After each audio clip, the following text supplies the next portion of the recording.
1 2 3 4 5 6 7 8 9 10 11 எல்லாரும் இருக்காங்க. சூப்பரு. அப்பனே முருகப்பெருமானே, எப்படினாலும் என்ன பாஸ் ஆகி விட்டுறையா.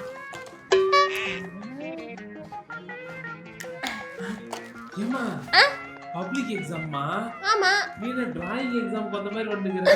சார் இது கலர் பென் சார். இதுல எழுதுனாதான் அழகழகா இருக்க ஹேண்ட் ரைட்டிங் எல்லாம். ஆமா சார். இதுல क्वेश्चन எழுதுவேன், இதுல ஆன்சர் எழுதுவேன், இதுல ரோல் நம்பர் எழுதுவேன், அதுக்கப்புறம் அதுக்கப்புறம் எல்லாம் லைனா அழகா எழுதின்னு வருவேன். அப்பதான் கரெக்ஷன் பண்றவங்க என் பேப்பர் பார்த்த உடனே இம்ப்ரெஸ் ஆயிருவாங்க. அப்படி அழகா எழுதுவேன் கலர் கலரா. என்ன பாக்குறீங்க? பேப்பரை கொடுங்க. என்ன இந்த சார்? அம்மாடியே வாங்க சார். என்ன பண்ணிட்டு இருக்க? சார் சாமி கும்பிட்டு இருக்கேன். பாஸ் ஆகணுமா இல்லையா? நீ பாஸ் ஆகணும்னா படிச்சிட்டு வரணுமா? சார் இத்தனை வருஷமா நான் என் முருகப்பெருமானை கும்பிட்டு தான் பாஸ் ஆகிக்கிட்டு இருக்கேன். யாரும் படிச்சுட்டு வந்து எக்ஸாம் எழுதுறது இல்ல.